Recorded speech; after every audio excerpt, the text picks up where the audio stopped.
The train was crowded, as it always was at this hour. People stood shoulder to shoulder, clutching briefcases and grocery bags, their faces weary from the day's grind. Nadia stepped onto the platform, her heels clicking softly against the concrete as she made her way toward the open doors. Her workday had been longer than most, and all she wanted now was a quiet seat and a moment to breathe. Inside, the air was heavy with the scent of damp coats and too many people packed into too small a space. Nadia scanned the train car, her eyes searching for an empty seat. Most were taken, but then she spotted one near the front, next to the window. It was in the first-class section, a spot she had paid for, a small luxury she allowed herself on particularly exhausting days like this one. Sliding into the seat, Nadia let out a quiet sigh of relief. The gentle hum of the train beneath her and the muted conversations of fellow passengers created a rhythm that she found strangely comforting. She set her bag down carefully and glanced out the window, watching the city blur into twilight. It wasn't much, but it was a moment of peace. It didn't last long. "Excuse me," came a voice, sharp and intrusive. Nadia turned to see a man in a navy uniform standing at the head of the car. His cap sat slightly askew, his posture rigid, as if his authority extended beyond the confines of the train. His eyes settled on her, cold and unyielding. "You need to move," he said. Nadia blinked, unsure she had heard him correctly. She glanced at the empty seat beside her, then back at the conductor. "I'm sorry," she said, her voice steady but quiet. "I paid for this seat." "I don't care," the man snapped, his tone cutting through the air like a knife. "This section isn't for you. Move to the back of the train." The words hung in the air, sharp and deliberate. For a moment, it was as if the entire car had fallen silent. Nadia felt the weight of dozens of eyes on her, some curious, others indifferent. No one said a word. "I don't understand," Nadia began, but the conductor cut her off. "Now," he barked. The tone left no room for argument, no space for dignity. Nadia felt her cheeks burn, not from anger, but from the cold humiliation of being singled out. She glanced around the car, hoping foolishly that someone might intervene, might say something, but the other passengers avoided her gaze, their eyes fixed on phones or newspapers. It was as if they hadn't heard, as if they hadn't seen. Slowly, Nadia gathered her bag and rose from the seat. She didn't argue. She didn't resist. What would have been the point? The world moved forward, indifferent to the small injustices that unfolded within its endless rhythm. She walked down the aisle, her steps measured and deliberate, feeling the sting of invisible walls closing in around her. At the back of the train, Nadia found a seat and lowered herself into it. Her hands trembled slightly as she set her bag down. She looked out the window, her reflection staring back at her, fractured and faint against the darkening skyline. Why? The question echoed in her mind. Why had she been asked to move? Why her, and not someone else? She thought of her ticket, still neatly tucked into her coat pocket, and the ridiculousness of the situation settled over her like a heavy blanket. She had done nothing wrong. She had only wanted to get home. The conductor's voice still echoed in her ears, each word a sharp reminder of her place in a world that often seemed determined to remind her of it. She thought about saying something, about standing up for herself, but the thought was fleeting. What would it change? Outside, the city passed by in a blur of lights and shadows. Inside, Nadia sat quietly, her back straight, her gaze fixed ahead. The train rattled on, its engine humming a low and steady tune, indifferent to the small stories it carried with it. It was just another commute, but somehow, it wasn't. The back of the train was colder. The seats were narrower, the fabric worn thin from years of indifferent use. Nadia placed her bag beside her, her movements careful, deliberate. She stared out the window, her reflection faint against the darkening sky. But her mind was elsewhere. The conductor's voice lingered, sharp and commanding. The words replayed in her head, over and over. each repetition tightening the knot in her chest. She had paid for that seat. She belonged there, and yet, with a few simple words, she had been dismissed, shuffled away like something unwanted.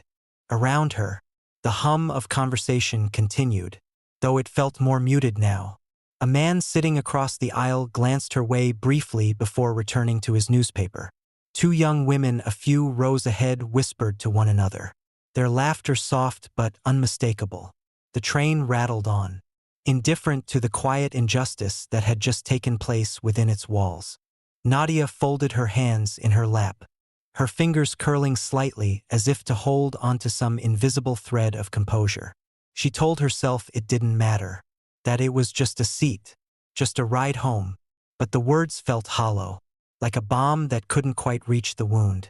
It wasn't just the seat. It was the way the conductor had looked at her, impersonal, dismissive, as though she were something out of place. It was the tone of his voice, clipped and commanding, offering no room for explanation.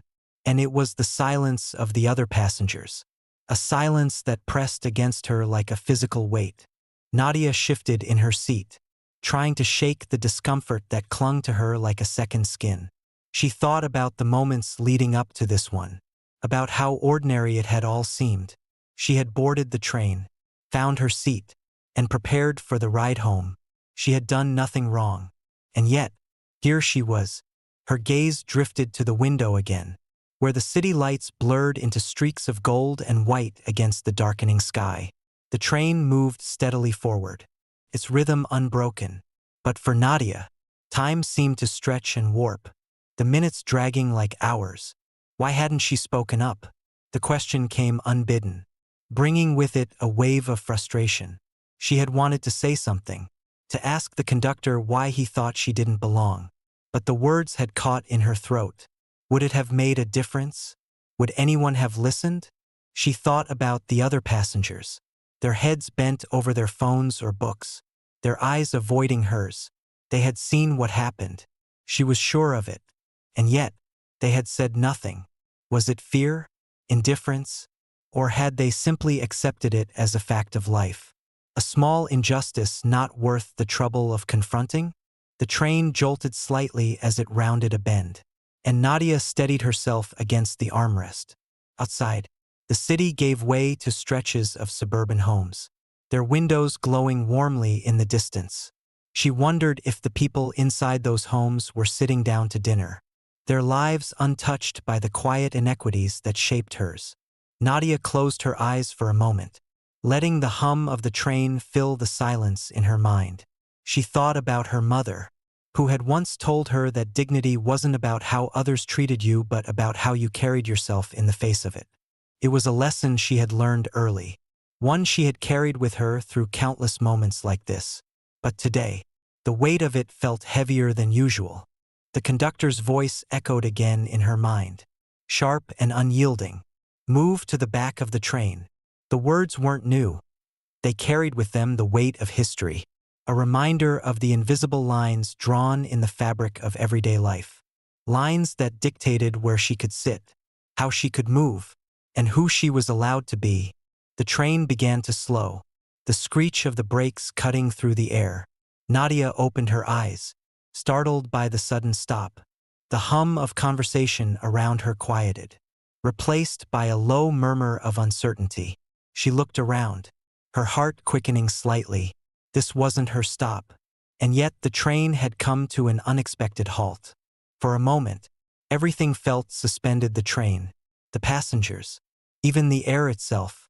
Outside, the platform was empty, its lights casting long shadows across the concrete. Something about the stillness felt off, as though the world had tilted slightly out of balance. Nadia straightened in her seat, her gaze flickering toward the front of the car. She couldn't see the conductor, but she could feel the tension building, an almost imperceptible shift in the atmosphere. It was the kind of tension that came when something was about to change, though she couldn't yet say what. The doors opened, and a blast of cold air swept through the car. Nadia shivered, her eyes darting toward the sound of heavy footsteps approaching from outside. 3 uniformed officers stepped onto the train, their movements purposeful and deliberate. The murmurs around her grew louder, tinged with unease. Nadia's breath caught as she watched the officers make their way toward the front of the car. They didn't glance at the passengers, their focus fixed on something or someone up ahead. The train was silent now, the weight of the moment pressing down on everyone inside. She didn't know what was happening, but for the first time since boarding the train, she felt the faint stirrings of hope, the kind of hope that comes not from certainty, but from the possibility that justice, however rare, might still find its way into the ordinary cracks of the world. The train jolted slightly as the officers stopped near the front, their voices low but firm. Nadia couldn't make out their words, but she could see the conductor's face, pale and uncertain. As he turned to meet them, the moment stretched, heavy with the weight of something unspoken. Nadia leaned back in her seat, her hands resting on her lap. She didn't know what was about to happen, but for the first time that evening, she allowed herself to believe that perhaps, just perhaps, the world wasn't as indifferent as it seemed. The train car was still, though not silent. Low murmurs rippled through the passengers like a restless wind, their voices cautious and subdued. Eyes darted between the officers and the conductor, trying to decipher the unfolding scene without drawing too much attention to themselves. Nadia sat motionless, her back straight, her hands folded neatly in her lap. She watched the officers from her seat at the rear, their navy uniforms stark against the muted tones of the train's interior. There was no rush in their movements, no theatrics. Their purpose was measured, deliberate. The conductor, who only moments ago had commanded the car with an air of unchallenged authority, now stood rooted to the spot. His shoulders were stiff, his hands hovering awkwardly at his sides. He looked smaller somehow, diminished. His eyes darted between the officers, searching for some sign of leniency, but finding none. "Is there a problem?" His voice, once sharp and commanding, faltered, betraying a hint of unease. The tallest officer, a man with graying hair and a demeanor that carried the weight of years, stepped forward. His voice was calm, steady. "We've received reports about your behavior," he said. The words hung in the air, neither loud nor soft, but firm enough to carry across the car. The conductor blinked, clearly caught off guard. "Reports?" he repeated, his tone rising slightly as though the word itself was foreign to him. "Yes," the officer replied. He didn't elaborate. He didn't need to. From her seat, Nadia felt the weight of the moment settle over her like a heavy quilt.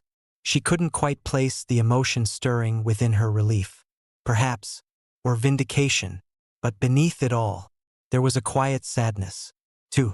It wasn't just about what was happening now. It was about what had led to this moment, about the countless others like it that had likely gone unnoticed, unaddressed. Another officer, a woman with cropped hair and a no-nonsense expression, approached Nadia's seat. Her footsteps were soft but deliberate, the sound cutting through the otherwise still car. Nadia straightened slightly, her hands tightening around the strap of her bag. "Ma'am," the officer said, her voice low but kind. "Are you the one who was asked to move?" For a moment, Nadia hesitated. She felt the eyes of the other passengers on her, their curiosity palpable. She nodded. "Yes," she said, her voice steady despite the unease curling in her chest. "I was." The officer gave a small nod, as if confirming something she already knew. "We're addressing it," she said simply, before turning and walking back to the front of the car. Nadia watched her go, her heart beating a little faster now. What did addressing it mean? What had prompted the officers to board the train in the first place? Questions buzzed in her mind, but she stayed silent, unwilling to disrupt the delicate balance of the moment. The conversation at the front of the car continued, though it was difficult to hear. The conductor's voice grew louder at times, his tone defensive, almost pleading. Snippets of words floated back to Nadia: misunderstanding, ticket, protocol, but they felt hollow, as though even he didn't fully believe them. The tall officer responded quietly, his words measured and precise. "This isn't the first time we've received complaints about you," he said. The statement was calm, almost conversational, but it carried the weight of finality. The conductor's face paled. His mouth opened as if to protest. But no words came out. For the first time, he seemed to grasp the gravity of the situation. His authority, once so firmly rooted, had been stripped away in an instant, leaving him exposed. Nadia's gaze flickered to the other passengers. Their expressions ranged from shock to quiet satisfaction. But no one spoke. The silence was heavy, charged with an unspoken acknowledgement of what was unfolding before them. It wasn't just about this one moment, this one man. It was about something larger, something that had lingered just beneath the surface for far too long. As the officers escorted the conductor toward the doors, the tension in the car began to shift. It didn't vanish entirely, it never did, but it softened, giving way to a sense of quiet relief. The hum of conversation returned, tentative at first, but growing steadily louder. Nadia sat back in her seat, her gaze returning to the window. Outside, the night stretched on, the city lights flickering like distant stars. She could still hear the conductor's voice in her mind, the way he had dismissed her without hesitation, without thought. But now, that voice was joined by another, a voice of quiet justice, measured and steady. The train began to move again, the familiar rhythm of the tracks beneath it. Nadia exhaled slowly, the weight on her chest lifting just slightly. It wasn't over. Not really. The world was still what it was, a place where these moments were all too common. But tonight, at least, the balance had shifted. If only for a moment. She leaned back, her hands resting on her lap, and allowed herself a small, fleeting sense of peace. The world hadn't changed, but perhaps, just perhaps, it was beginning to notice.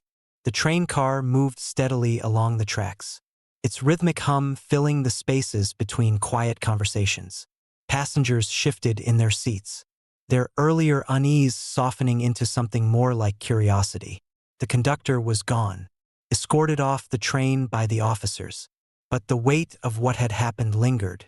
Nadia sat in the same seat at the back, her gaze fixed on the window. The lights of the city blurred together, soft and indistinct, as if the world outside was as uncertain as she felt. She could hear fragments of whispered conversations around her, snippets of words that hinted at both relief and discomfort. "Did you see? I can't believe they—" Well, it was about time. The voices faded into the background as Nadia focused on her own thoughts. The moment felt strange, suspended, as though the train itself was holding its breath. She thought about the conductor, the way his voice had carried through the car with such certainty, and how quickly that certainty had unraveled. But it wasn't just about him. It never had been. The memory of his words still stung, not because they were unique, but because they weren't. It was the familiarity of it that hurt the most, the subtle, persistent reminder that she was expected to justify her place, even in spaces she had rightfully earned. Nadia glanced around the car, her eyes scanning the faces of her fellow passengers. Some avoided her gaze, their focus on their phones or the pages of a book. Others glanced her way briefly, their expressions unreadable. She wondered what they were thinking. Did they feel guilty for their silence? Or were they simply relieved that it wasn't their battle to fight? A woman seated across the aisle caught her eye. She was older, with silver-streaked hair pulled back into a neat bun. Her expression was soft, almost apologetic, and when their eyes met, she offered Nadia a small, tentative smile. It wasn't much, but it felt like an acknowledgement, a quiet recognition of what had just unfolded. Nadia returned the smile, though hers was faint, almost reflexive. She wasn't sure what to make of it. Kindness, even in its gentlest forms, felt complicated in moments like these. It wasn't that she didn't appreciate it, she did, but it didn't erase what had happened. It didn't undo the humiliation or the loneliness she had felt walking down the aisle to this very seat. Her thoughts were interrupted by the sound of a low, hesitant voice beside her. "I'm glad they took him off the train." Nadia turned to see the source of the voice, a middle-aged man with a kind face and a quiet demeanor. He sat a few seats away, his hands resting on his knees, his posture slightly hunched as though he was trying to make himself smaller. She didn't respond immediately. The words hung in the air between them, simple and sincere, but they carried a weight that she wasn't sure she was ready to unpack. "Thank you," she said finally, her voice measured. She didn't know what else to say. Gratitude felt like the appropriate response, but it also felt incomplete. His words, while well-meaning, didn't change the fact that no one had spoken up when it mattered most. The man nodded, his expression thoughtful. "It shouldn't have happened," he said after a moment. "Not to you. Not to anyone." Nadia looked at him, studying his face. There was no malice there. No pretense, just a quiet sincerity that made her chest ache. "No," she said softly. "It shouldn't have." The conversation ended there, both of them retreating into the comfortable silence that often follows shared understanding. But the man's words stayed with her, echoing in her mind as the train continued its journey. She thought about the officers, about the way they had handled the situation with calm authority. Their presence had been a stark contrast to the conductors, their actions deliberate but never harsh. It wasn't justice in its grandest form, but it was something. It was accountability, however fleeting. Nadia wondered who had reported the conductor. It wasn't her. She hadn't said a word. She thought back to the man near the front of the car, the one who had looked at her with quiet sympathy when the conductor had ordered her to move. Could it have been him? Had he been the one to speak up when she couldn't? The thought filled her with a strange mix of gratitude and frustration. Gratitude for the act itself, and frustration that it had taken someone else to spark change. She hated that she had stayed silent, that she had let herself be dismissed without a fight. But she also knew that silence wasn't always a choice. Sometimes, it was a survival mechanism. The train began to slow as it approached the next station, the brakes hissing softly. A few passengers stood, gathering their belongings as they prepared to disembark. Nadia stayed seated, her thoughts still tangled in the events of the evening. As the train came to a stop, she noticed the older woman across the aisle watching her again. This time, the woman leaned forward slightly, her voice low and deliberate. "What happened to you? It wasn't right," she said. "But I'm glad someone did something about it." Nadia met her gaze, searching for the right words. "It's not the first time," she said quietly. "And it won't be the last." The woman's expression softened, and she nodded. "Maybe not," she said. "But tonight, at least, it didn't go unnoticed." The doors closed, and the train lurched forward once more. Nadia leaned back in her seat, her gaze returning to the window. The world outside moved on, as it always did. But something about tonight felt different. It wasn't resolution, not really. The deeper injustices that lingered beneath the surface of everyday life hadn't been erased. But for one moment, however brief, the silence had been broken. And sometimes, Nadia thought, that was enough to start with. The train's hum was a constant, a soothing rhythm that underscored the quiet tension lingering in the air. Passengers shifted in their seats, some glancing toward Nadia, others staring intently at their phones or the faintly smudged windows. The conductor's abrupt removal had left a mark, though no one openly acknowledged it. The unspoken rules of public spaces persisted. Avoid eye contact. Mind your own business. Nadia sat quietly, her thoughts drifting between what had happened and what it meant. The injustice she'd faced wasn't unfamiliar, if anything. It was disturbingly ordinary. Yet tonight, for reasons she couldn't quite understand, the universe had pushed back. She thought of the officers, of the calm, measured way they had handled the situation. Their presence had felt like an interruption, a break in the seamless fabric of the train's routine. But more than that, it had felt like a reminder that even small moments of accountability could ripple outward. unsettling the quiet complacency of the world around her. As the train sped through the night, Nadia's mind returned to the man she had noticed earlier, the one who had been watching her before the confrontation began. She hadn't paid him much attention at the time, her focus consumed by the conductor's sharp commands and her own rising sense of humiliation. But now, the memory of his expression lingered, quiet, observant, and unmistakably aware. Could it have been him? She wondered. Could he have been the one who reported the conductor? The thought was both comforting and unsettling. Comforting because someone had seen her, had recognized the injustice and taken action. Unsettling because it reminded her of her own silence. She had wanted to speak up, to demand an explanation, but the words had stayed trapped in her throat. Nadia's gaze drifted toward the front of the car, now empty save for a few passengers lost in their own worlds. The man was gone, disembarked at one of the earlier stops. She would likely never know for sure if he had been the one to intervene. But the possibility was enough to stir something within her, a faint, fragile sense of gratitude. Her thoughts were interrupted by the sound of quiet conversation nearby. Two women, seated a few rows ahead, were speaking in hushed tones, their voices just loud enough to carry. "I can't believe it," one of them said, her tone laced with disbelief. "I've never seen anything like that." "Me neither," the other replied. "But honestly, it's about time. That guy, he's always been like this." Nadia frowned slightly, leaning forward just enough to catch more of their words. "You've noticed it before?" the first woman asked. The second nodded. "Oh, yeah. He's been on this line for years. I've seen him treat people like that before, people who look like her." Nadia's chest tightened at the words, but she forced herself to keep listening. "It's just, no one ever does anything about it," the first woman said, her voice quieter now. "I mean, what can you even do?" The question hung in the air, unanswered. Nadia leaned back in her seat, her thoughts swirling. The women's conversation confirmed something she had already suspected. This wasn't an isolated incident.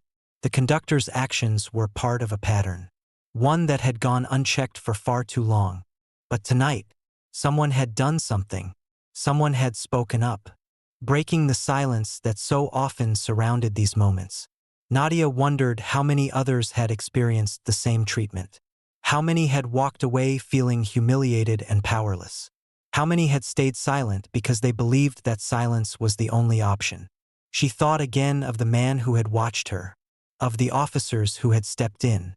Their actions hadn't erased the injustice, but they had interrupted it. And sometimes, Nadia realized, that interruption was enough to make a difference. The train began to slow as it approached another station, the brakes screeching softly. Nadia glanced out the window, watching the platform come into view. The lights were bright, casting long shadows across the concrete.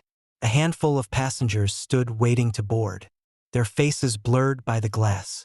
As the train came to a stop, Nadia felt a sudden, inexplicable urge to speak. The silence that had enveloped her since the confrontation felt suffocating now, a weight she could no longer carry. She didn't know what she wanted to say, or even to whom, but the need to say something was undeniable. The older woman across the aisle caught her eye again, her expression thoughtful. This time, it was Nadia who offered a tentative smile. It wasn't much, but it was a start. The train doors opened, and a new wave of passengers stepped inside, their chatter filling the air. Nadia watched them settle into their seats, their movements unremarkable, yet somehow significant. She thought of all the moments that had passed unnoticed, all the quiet injustices that had been swallowed by the world's indifference. But tonight, something had been different. Someone had seen her, had recognized what was wrong and acted on it. And though the injustice remained, though the deeper, systemic problems that allowed it to exist still loomed large, tonight there had been a shift. Nadia took a deep breath, letting the rhythm of the train steady her. She didn't know what tomorrow would bring, or if tonight's events would lead to any lasting change. But for the first time in a long while, she felt something close to hope, Sometimes, she thought, it wasn't about fixing everything all at once. Sometimes, it was about the quiet power of witnessing, of refusing to look away, and in that quiet power, perhaps, was the beginning of something greater. The train rattled on, carrying its passengers through the city's sprawling outskirts. The tension that had gripped the car earlier had dissipated, replaced by a subdued calm. Conversations resumed in low tones, their subjects mundane yet somehow significant after the evening's events. For many, it was just another ride home, a small disruption in an otherwise ordinary day. But for Nadia, the air still felt heavy with meaning. She remained seated at the back, her hands resting lightly on her bag. Her thoughts wandered, retracing the arc of the night and the quiet revelation it carried. The moment with the officers, the conductor's departure, the hushed words of the passengers, all of it seemed to pulse with a shared, unspoken understanding. Something had shifted, even if only slightly. The faint buzz of her phone pulled Nadia from her thoughts.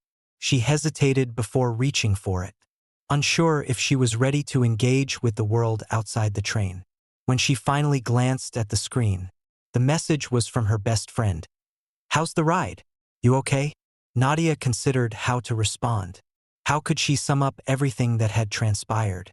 The humiliation, the silence, the unexpected intervention, it all felt too large to distill into a single message. After a moment, she typed back, "It's been eventful. I'll tell you about it when I get home." As she slipped the phone back into her bag, Nadia became aware of a man seated a few rows ahead. He was scrolling through his phone, his posture relaxed, but something about his demeanor suggested attentiveness. She recognized him from earlier. He had been on the train when the confrontation occurred, though they hadn't exchanged words. His presence now felt significant. It was as if they were linked by the shared experience of having witnessed something that demanded acknowledgement.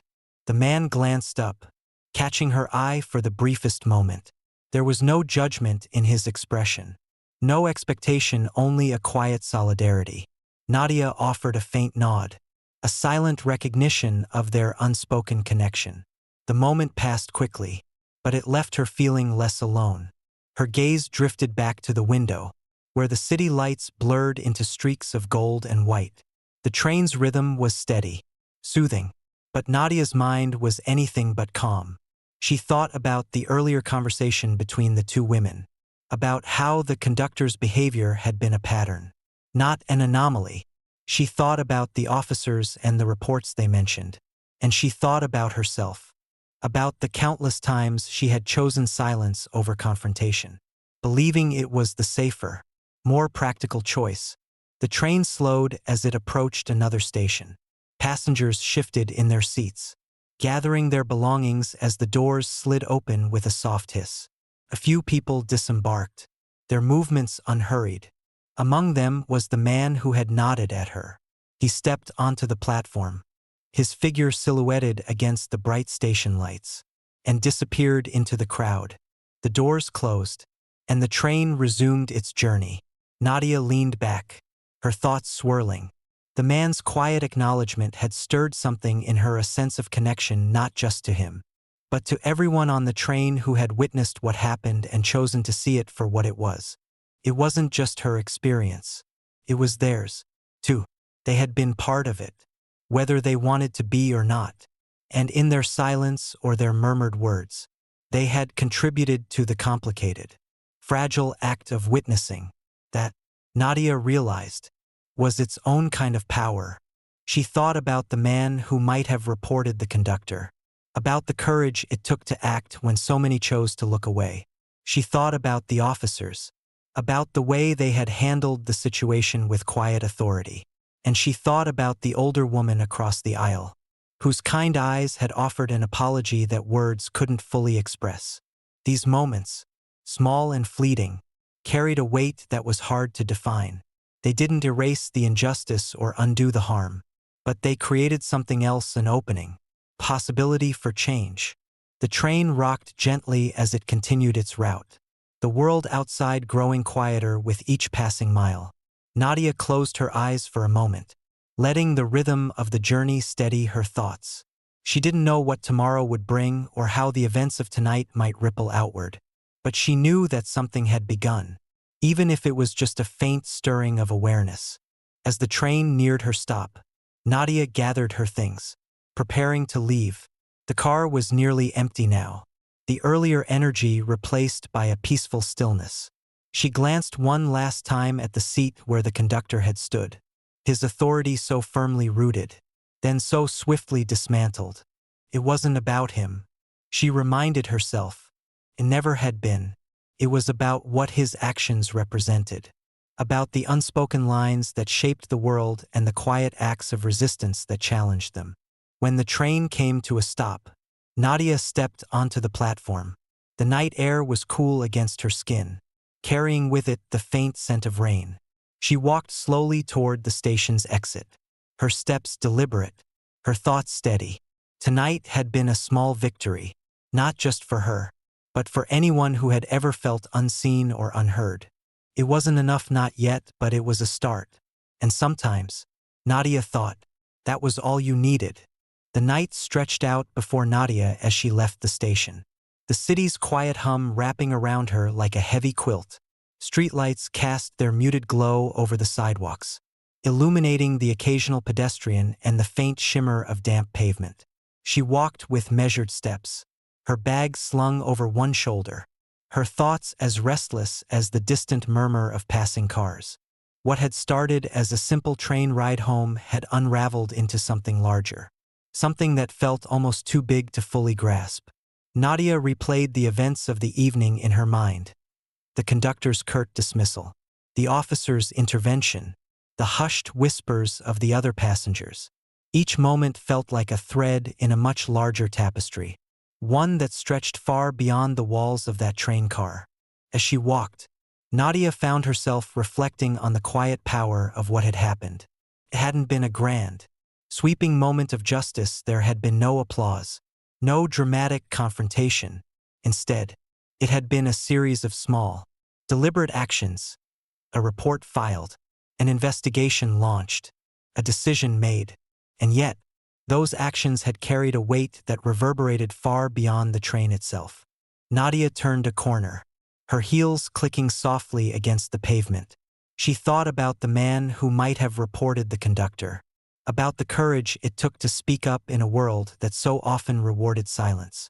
She thought about the officers, their calm professionalism a stark contrast to the conductor's arrogance. And she thought about the older woman on the train, whose quiet acknowledgement had felt like a balm, a reminder that she wasn't entirely alone. These moments, small and fleeting, had created something larger, a bridge, fragile but real, between strangers who might never speak again. Nadia felt a flicker of gratitude for each of them, for their willingness to see what had happened and to act, or at least to care. Her phone buzzed in her bag, pulling her from her thoughts. She paused under a street lamp, the light casting long shadows as she retrieved the device. It was a message from her friend. "You okay? Tell me what happened when you can." Nadia stared at the screen for a moment, her thumb hovering over the keyboard. She wanted to explain, to share the strange mix of emotions swirling within her. But the words felt too big, too unwieldy. Instead, she typed, "I'm okay. It's been a night. I'll call you tomorrow." As she slipped the phone back into her bag, a thought struck her. Tonight hadn't been just about her. It had been about something much larger, something woven into the fabric of everyday life. The conductor's actions weren't unique. They were part of a pattern, one that had played out countless times before in countless places. What made tonight different was that, for once, the pattern had been interrupted. Nadia continued walking, her pace slowing as she approached her apartment building. The air was cool and still, the kind of quiet that invited reflection. She thought about the stories she had heard over the years, stories from friends, family, even strangers, about moments when they, too, had been made to feel small, unwelcome, out of place. Stories that echoed her own experience, each one a testament to the quiet persistence of injustice. But tonight, something had shifted, Someone had seen her, had recognized the wrongness of what had happened and chosen to act. And that choice, small as it might seem, had made all the difference. As she climbed the steps to her building, Nadia felt a strange sense of clarity. She wasn't naive enough to believe that one moment could undo a lifetime of systemic inequality. But she also knew that change often started with small, quiet acts. A report filed, a conversation begun, a truth spoken aloud. These were the building blocks of something larger, something that could grow and ripple outward in ways no one could fully predict.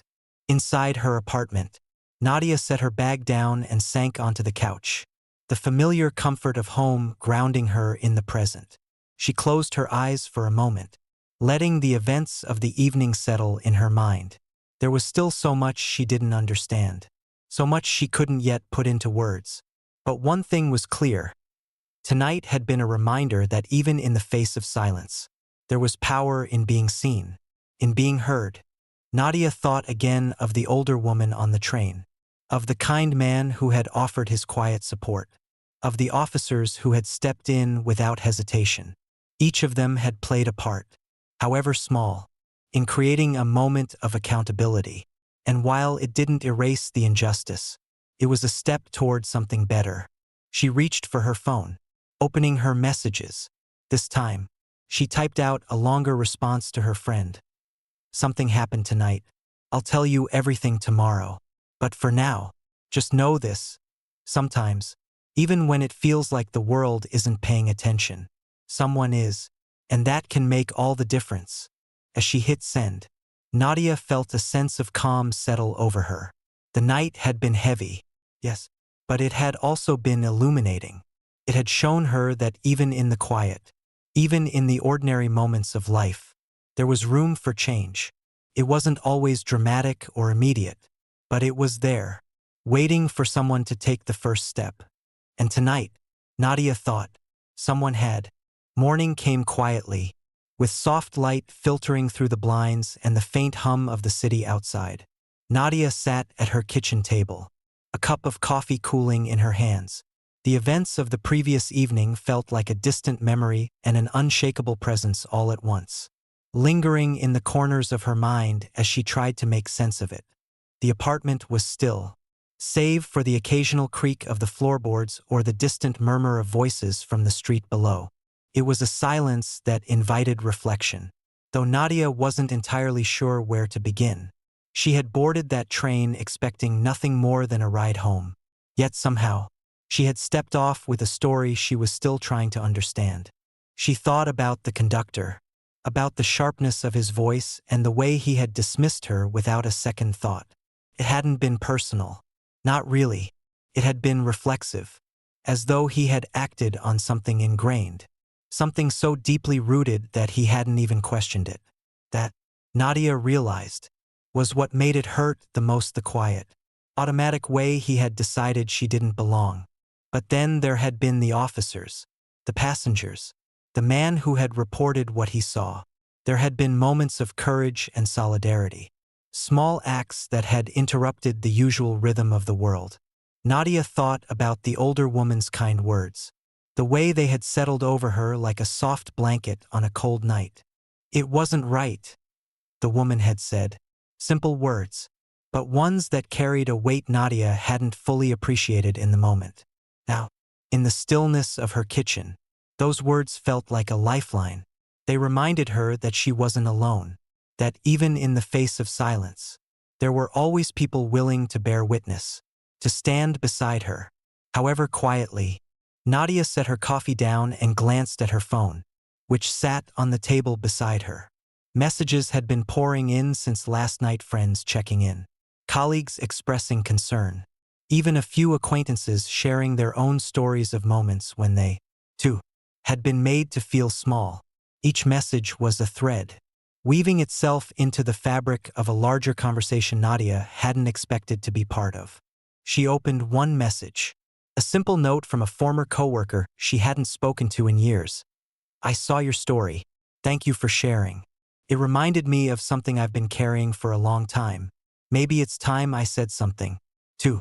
The words settled in her chest, heavy and hopeful all at once. Nadia typed a quick response, "You're not alone. Speak when you're ready. I'm here if you need me," and set the phone aside. It wasn't much, but it felt like a start. She thought again of the train, of the way it had moved steadily forward even as the tension inside shifted and changed. It was a metaphor, she realized, for the world itself, always moving, always carrying its passengers, each of them wrapped in their own lives, their own stories, and yet, every so often, something would happen to disrupt the rhythm, to remind everyone aboard that they were sharing the same space, the same journey. Nadia stood and walked to the window, gazing out at the city below. The morning sun bathed the buildings in a warm, golden light, softening the edges of the world. People moved along the sidewalks, their steps purposeful but unhurried. It was a scene of quiet, ordinary life, yet it felt different today, felt possible. She thought about the ripple effect of last night, about how one act of speaking up, one decision to bear witness had led to something larger. It hadn't solved everything, hadn't erased the deeper, systemic issues that lingered beneath the surface of everyday life. But it had started something, and for Nadia, that was enough. The rest of the day unfolded slowly, a series of small, ordinary moments, folding laundry, answering emails, chatting with a neighbor in the hallway. But throughout it all, Nadia carried a sense of quiet purpose, a feeling that her story, however small, had added something meaningful to the world. Later that evening, as the sun dipped below the horizon and the city settled into its familiar nighttime rhythm, Nadia sat down at her desk. She opened her laptop, the soft glow of the screen casting a warm light over the room. For a moment, she hesitated, unsure of what to write or how to begin. But then she remembered the man on the train, the older woman, the officers who had intervened. She remembered the messages she had received, the way they had reminded her that she wasn't alone. And so, she began to type. She wrote about the train, about the conductor, about the quiet courage of the man who had reported what he saw. She wrote about the moments of connection, the small acts of kindness that had made all the difference. She wrote about the weight of silence and the power of breaking it, even in the smallest ways. When she finished, Nadia sat back and read her words. They weren't perfect, but they were honest. And for now, that was enough. She clicked post and closed her laptop, letting out a slow, steady breath. Outside, the city lights shimmered against the dark sky, a reminder that the world was vast and full of stories waiting to be told. Nadia smiled faintly, her heart lighter than it had been in days. She didn't know what tomorrow would bring, but tonight, she felt a quiet sense of hope. It wasn't about grand gestures or sweeping change, it was about the small, deliberate acts that added up to something greater. And as she turned off the light and prepared for bed, Nadia carried that hope with her, knowing that even the smallest ripple could one day become a wave.